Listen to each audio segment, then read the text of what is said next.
ubundi harimo ijambo demonstrate. To demonstrate bisobanura kwerekana, show. That is demonstrate, kwerekana. Demonstrative pronouns rero dufitemo this and that. Ubundi ni izo, this and that. Noneho this ikagira ubwinshi bwayo na that ikagira ubwinshi bwayo. So this tuyikoresha rero. This tuyikoresha twerekana ikintu kimwe, like this marker, iyi marikeri, this marker. Alright? No kuvuga ngo ndi kubikoresha nerekana ikintu kimwe. Alright? So then if I make them two, iyo nzigize ebyiri ndavuga this. Vango this ku kintu kimwe, noneho this ku bintu byinshi birenze kimwe. Iyo birenze kimwe biba ari byinshi. Ndavuga these markers. Alright? This sa ndi gukoresha sa. This. Noneho zaba nyinshi avuga za. These markers. Izi marikeri.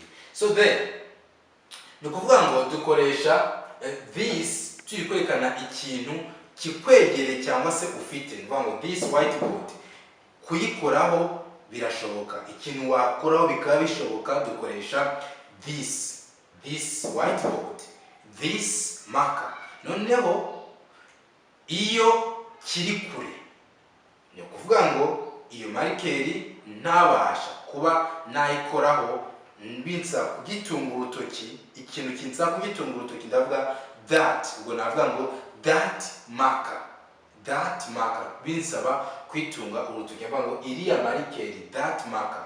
Mu byinshi nkavuga those markers ari nyinshi zitanyegereye ziri kure yanjye, icyo gihe rero navuga ngo those markers. So ziriya marikeri, those markers. So this mu byinshi tuvuga this, that mu byinshi tuvuga those. So this nuvuga ngo hano this ni ku kintu kikwegereye, this ni ku bintu bikwegereye, that ni ku kintu kiri kure yawe, those ni ku bintu biri kure yawe.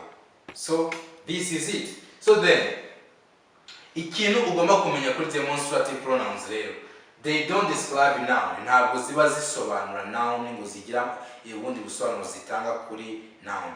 So ikindi stands alone, zakoreshwa zo ubwazo tudafite ikindi kintu. Urugero dushaka kuvuga ngo this is a pen. Niyo mvuze ngo this is a pen, iyi ni ikaramu, nta rindi jambo ririmo hagati. Cyangwa se ndavuga ngo this bivuze ngo iki, this cyangwa se that. Izo ni demonstrative pronouns. Demonstrative adjectives izo turaza kubona ko they don't stand alone. Ntabwo bazikoresha zonyine ngo bikunde. Naho izo they stand alone, zikoreshwa ziri zonyine bigakunda. Tujye kubibona mu ngero. Reka tube mu ngero. Urugero rwa mbere twavuga ngo but then harakamana nibagiye kuko kikubwira here, there. Here ni hano, there ni hariya. Here, hano, there, hariya. Nako ukeneye kuba wakamenya. Here nuvuga ngo naha, there, hariya. So twakomeje examples. Reka turebe ingero kuri demonstrative pronouns. Iya mbere dufite this is my chair. This is my chair. Iyi ni intebe yanjye. This is my chair. Urugero rwa kabiri, that is the house of Peter. That is the house of Peter. Iriya ni inzu ya Petero cyangwa se ya Peter. That is the house of Peter. So we don't say house, tuvuga house. Ntabwo tuvuga house my friend, tuvuga house. Question zabaye nyinshi no tuvuga houses. Ariko rimwe tuvuga house. Alright? That is the house of Peter. Iriya ni inzu ya Peter. These are her clothes. Izi cyangwa se iyi ni imyenda ye. Iyi ni imyenda ye. These are her clothes. Ukuvuga ngo these ni ubwinshi bwa this nkuko nabikubwiye. Urako imyenda turi kuvuga imyenda myinshi, niyo mpamvu ndavuga these. Ndi kwerekana imyenda inyegereye cyangwa se nabasha kuba nakoraho. I will use these. These are her clothes. Iyi ni imyenda ye. Ha twabonye icyo ari cyo, ha ni kuri nyiri kintu, alright? Ariko ari gore. And those are birds. Ziriya ni inyoni. Those are birds. Alright? So then, my friend, look. That is the house of Peter. Iriya ni inzu ya Peter. No, those are birds. Ziriya ni inyoni. Ni ibintu binsaba cyangwa se izo nyoni binsaba kuzerekana ntabwo zinyegereye. So iyo ziza kuba zinyegereye nari kuvuga ngo these are birds. Izi ni inyoni. Ariko kubera ko ziri kure ndavuga ziriya ni inyoni. Those are birds. Alright. So twakomeje urundi izindi ngero twavuga ngo this is my house. Iyi ni inzu yanjye. This is my house. Urugero rwa kabiri, that is house of Paul. Iriya ni inzu ya Paul. That is house of Paul. Urugero rwa gatatu, these are my shoes. Izi ni inkweto zanjye. These are my shoes. Ndi kuzerekana ni nyinshi ziranyegereye. Those are his clothes. Iriya ni imyenda ye. Those are his clothes, my friend. So then, to conclude this, kugira ngo ibi tubirangize, ndashaka kwibutsa yuko this can stand alone. Igishobora kuba yakoreshwa ari yonyine. Tugiye kureba ahandi kuri demonstrative adjectives aho they don't stand alone, aho zo zidakoreshwa ziri zonyine. Ariko kuri demonstrative pronouns they stand alone, zishobora kuba zakoreshwa zonyine. I can say example, this, iki, rukumva yuri gukora yonyine. Cyangwa ngo this is a book, iki ni igitabo. Ndwa ngo nyuma ya this nta kindi kintu kiriho, ni mpamvu twita ngo it stand alone, ikora yonyine.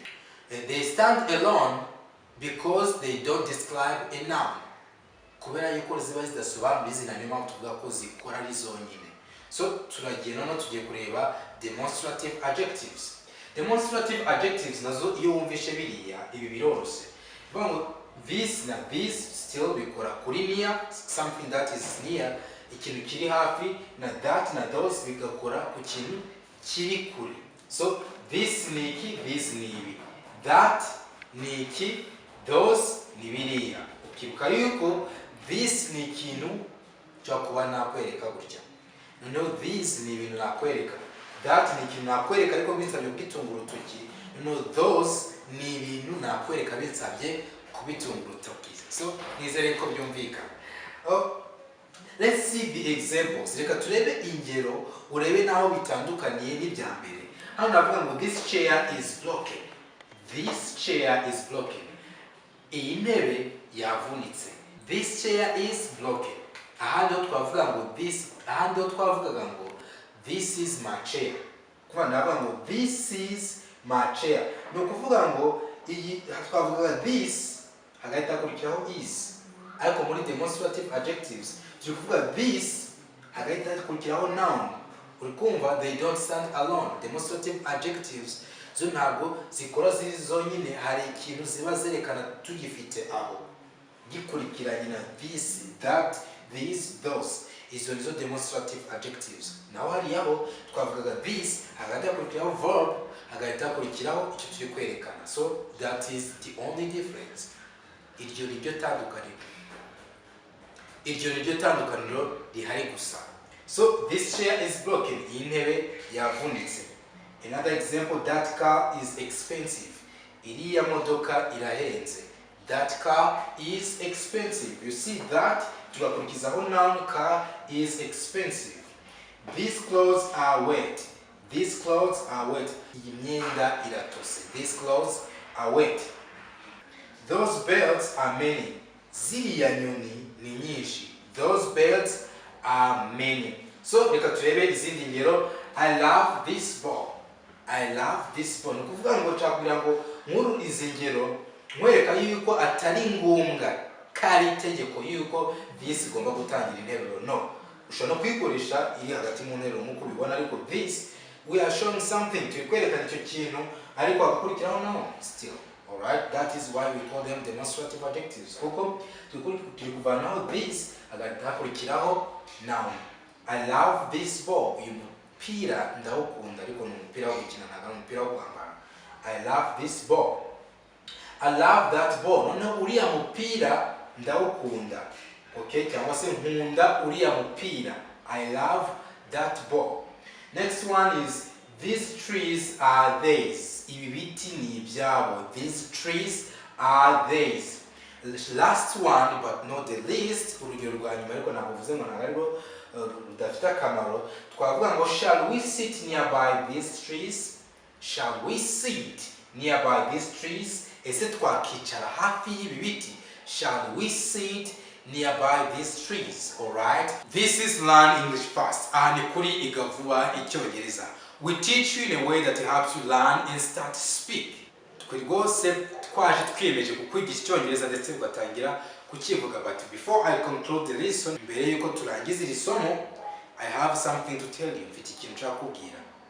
VUBA Studio is helping you to do application for DV lottery. Niba ukeneye green card. If you want to try your luck, niba ushaka kugerageza amahirwe yawe, you can be in the United States very soon. Byagushoboka yuko nawe wajya muri Amerika. So contact us on this number, uduhamagare kuri iyi nimero. We can help you with the application. Twagufasha gukora application ku buryo bwiza cyane. 0780293112 080 29 Contact VUBA Studio. They will be here for you. I love you guys. See you next time.